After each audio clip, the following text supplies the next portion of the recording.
Under the artificial glow of the lecture hall's lights, a group of alien students sat in a semicircle, their eyes fixed on the doorway.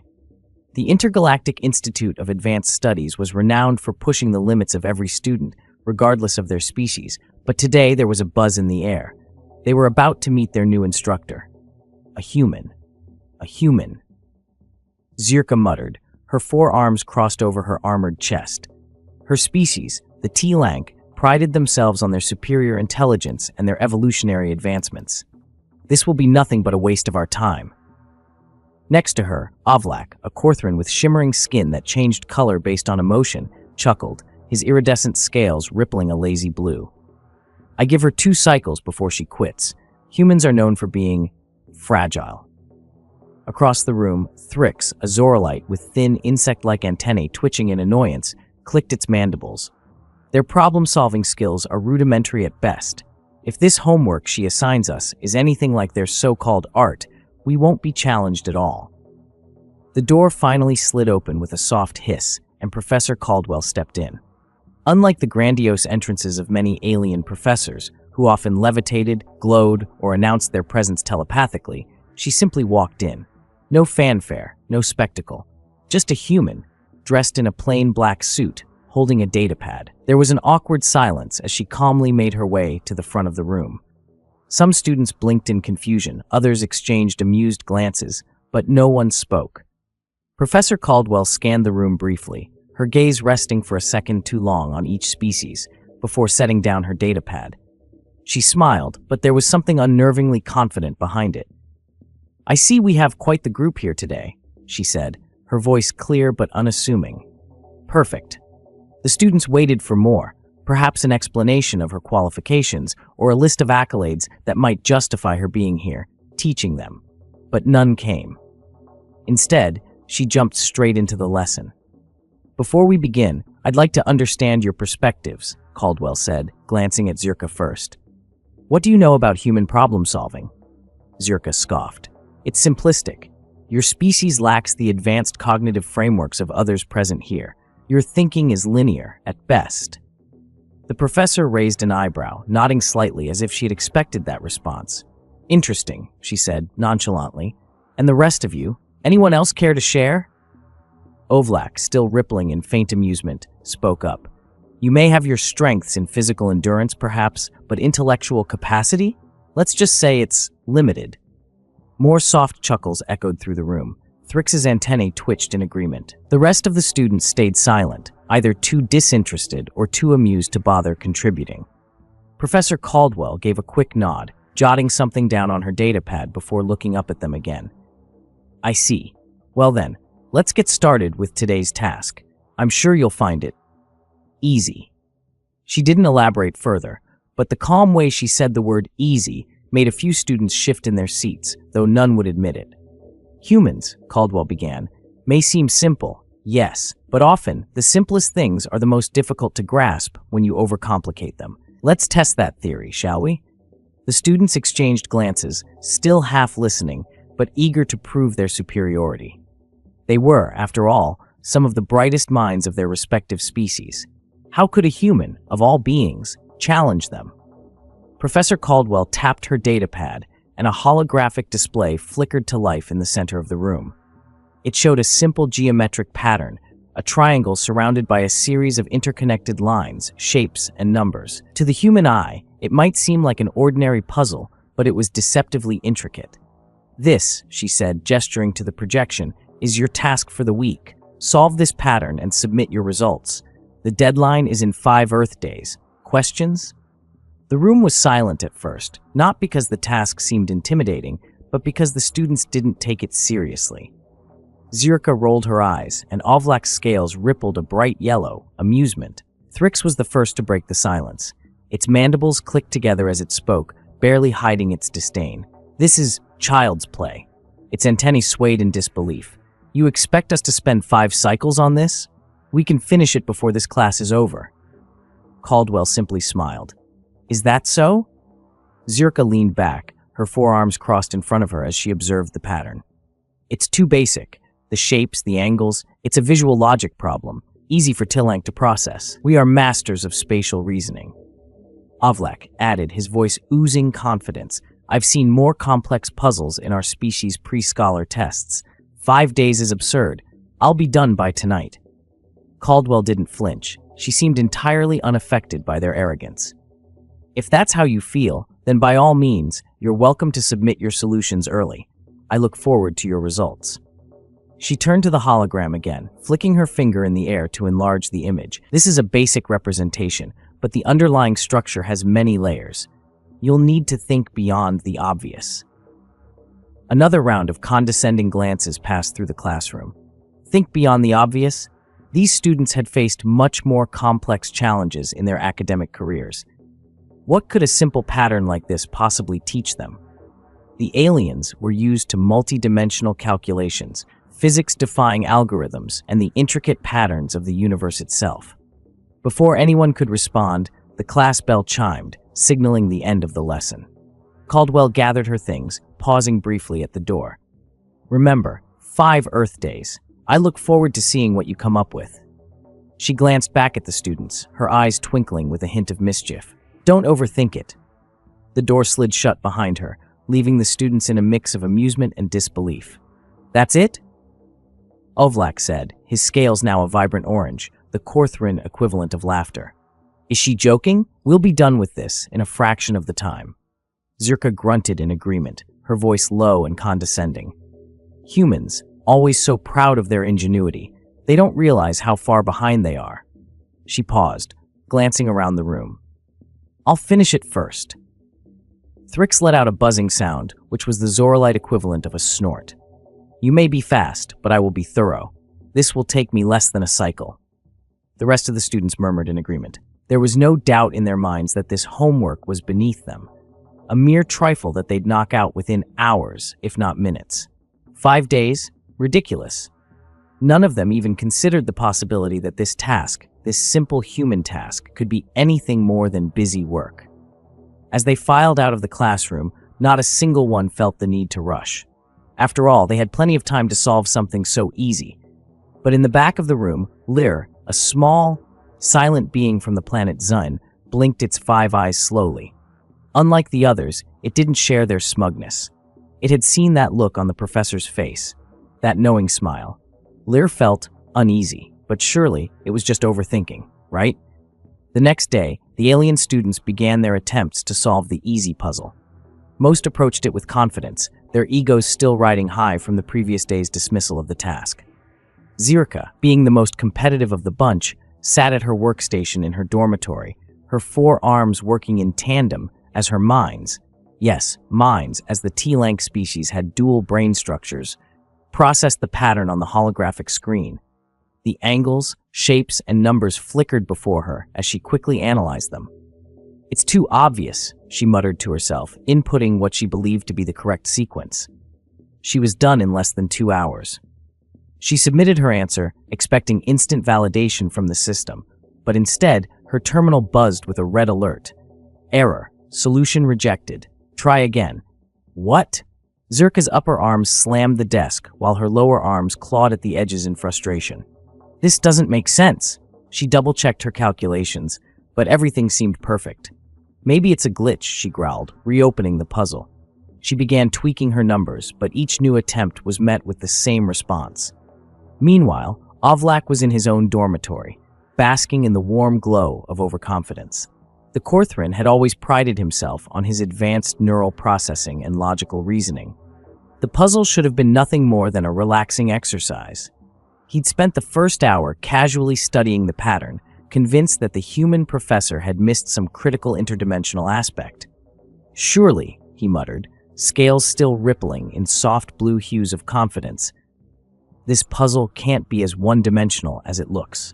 Ovlak applied a complex algorithm that accounted for time-space fluctuations, factoring in principles of quantum physics from his home planet.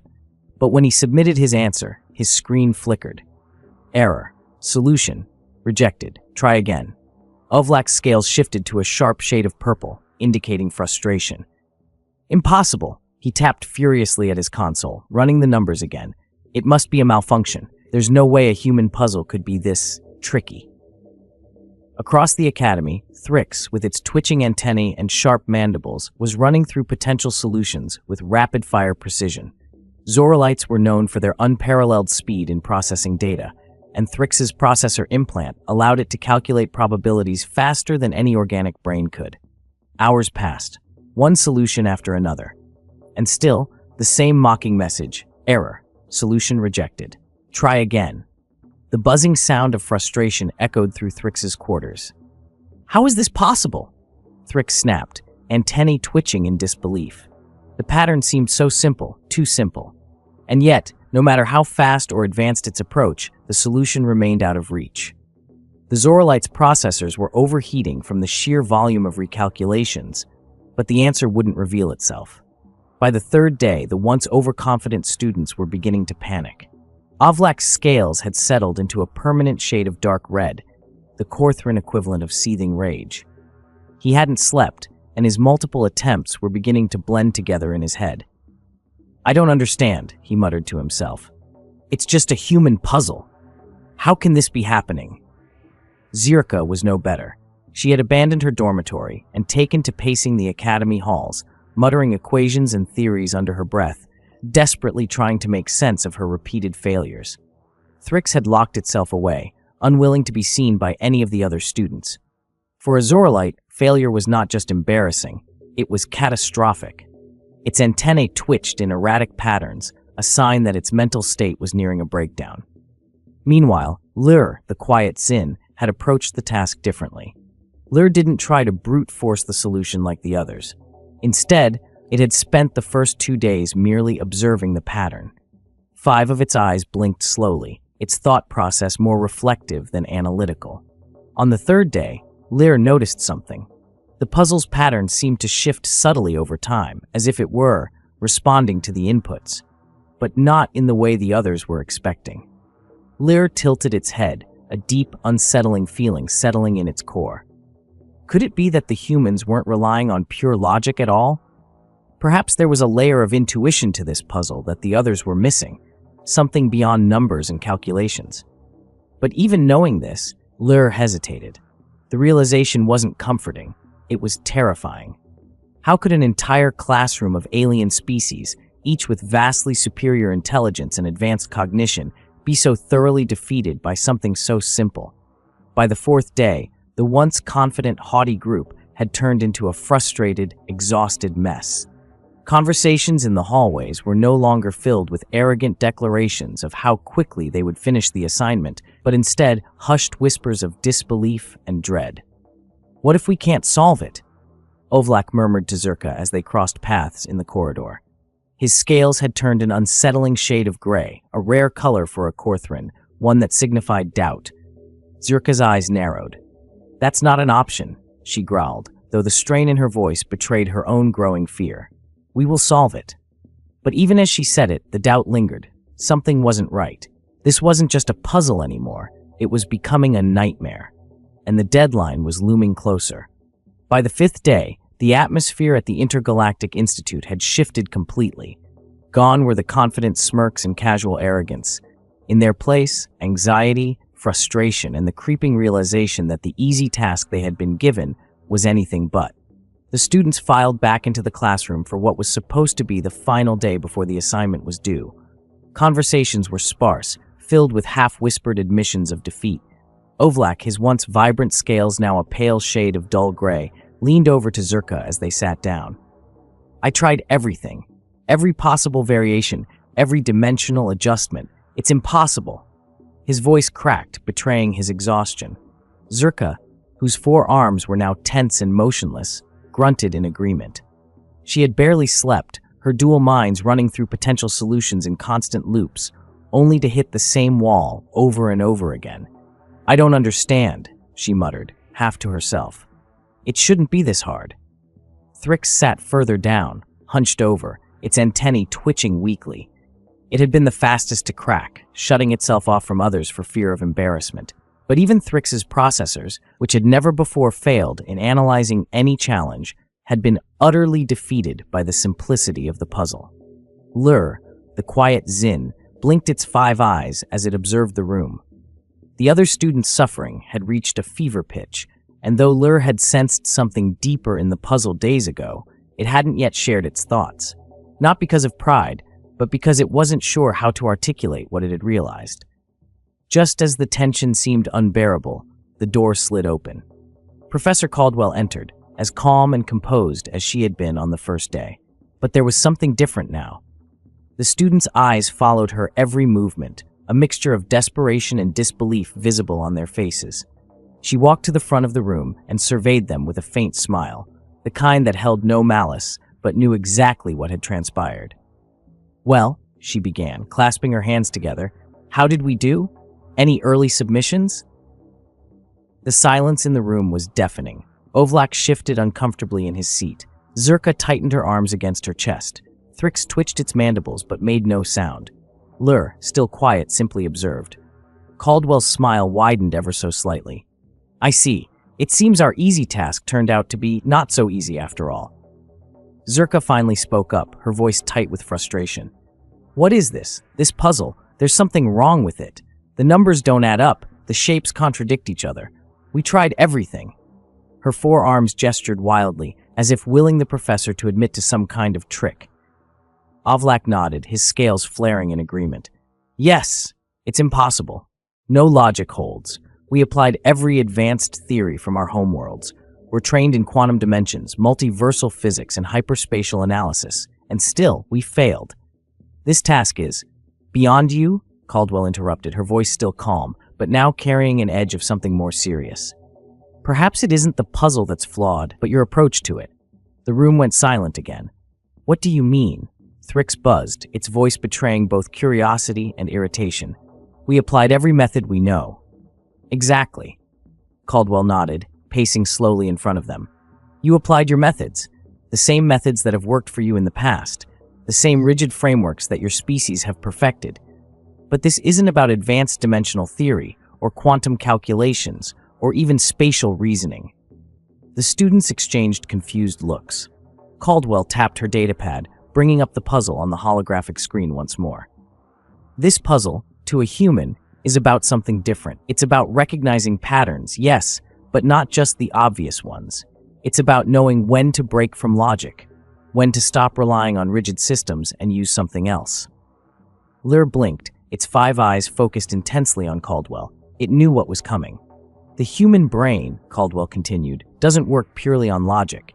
It blends intuition, creativity, and lateral thinking. Sometimes, it's not about what's in front of you, but what's missing.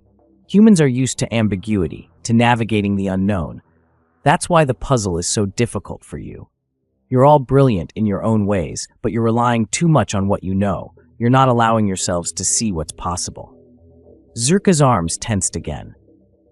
"So what are you saying? That we should have guessed? Just thrown out random solutions?" Caldwell shook her head. "No, I'm saying you should have considered a perspective that wasn't purely logical. Sometimes the simplest things are the hardest to understand because we try to force them into systems that don't fit. You were all looking for the most complex solution when, in reality, the answer was quite simple." The room buzzed with disbelief. "Simple?" Ovlak muttered. "How can something this maddening be simple?" Caldwell gestured at the puzzle. "You were trying to solve a human problem with non-human minds, and that's why you couldn't solve it. Your brilliance became your limitation." For a long moment, no one spoke. The students sat in stunned silence, processing what they had just heard.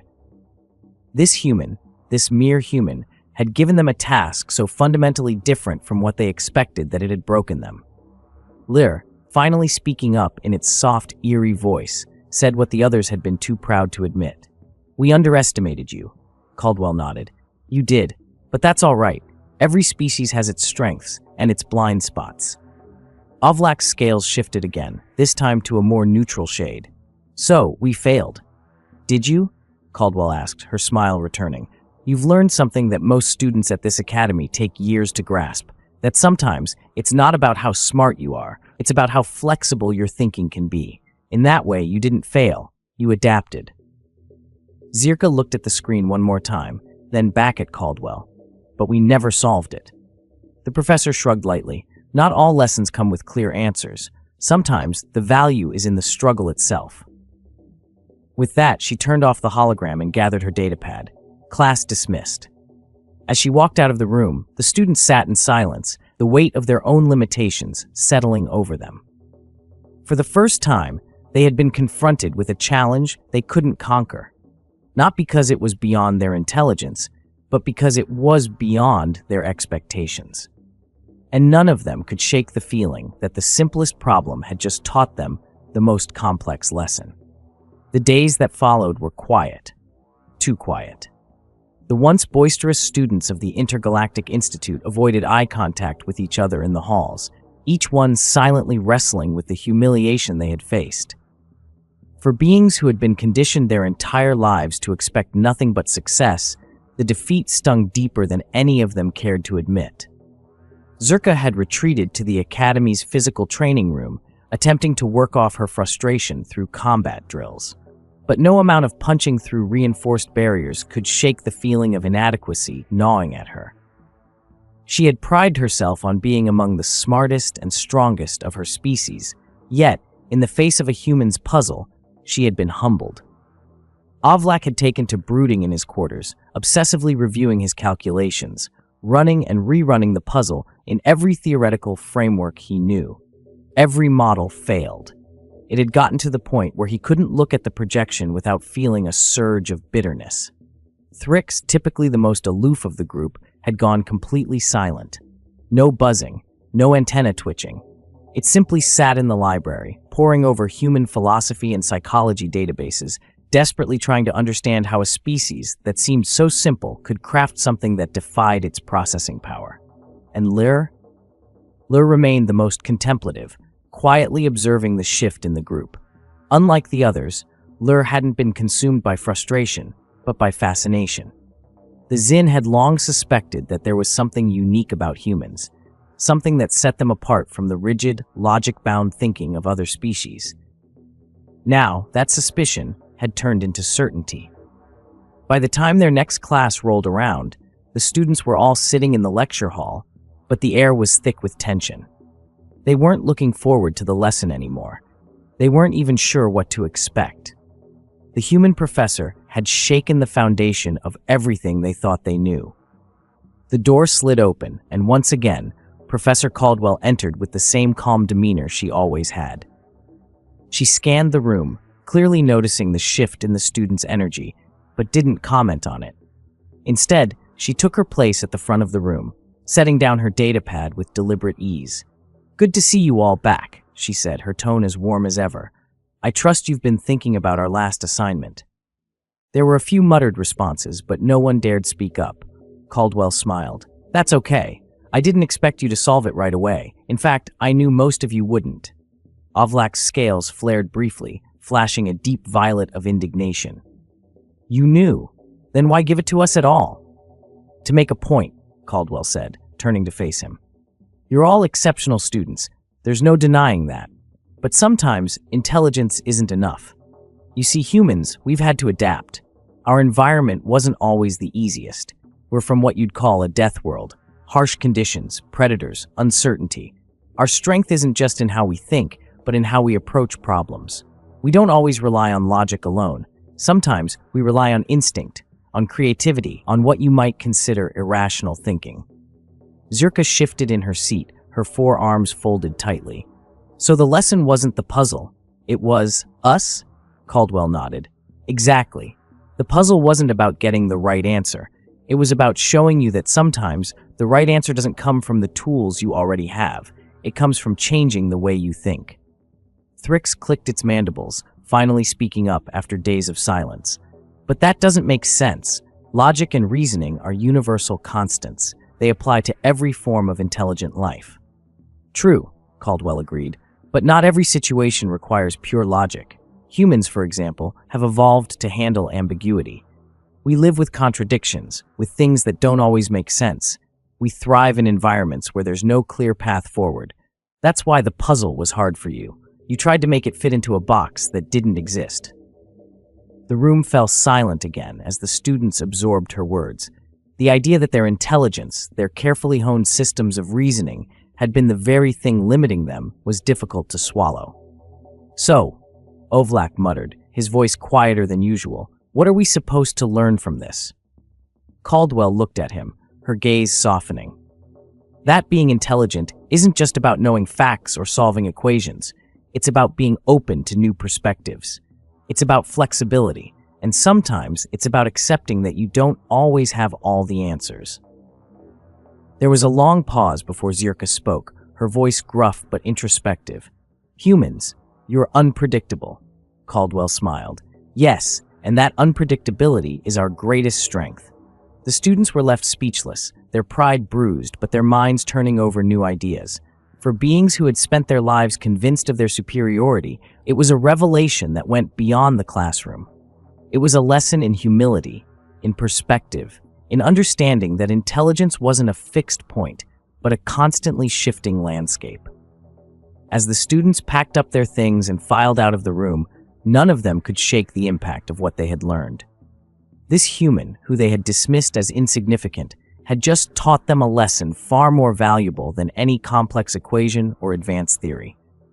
As Zerka and Avlak walked side by side down the corridor, Avlak turned to her, his scales now a calm, neutral blue.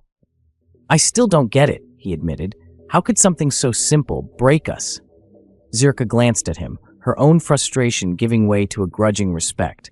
"Maybe that's the point. It's not about how smart we are, it's about how we use it." Behind them, Lyr watched, its 5 eyes blinking slowly, its quiet contemplation deepening.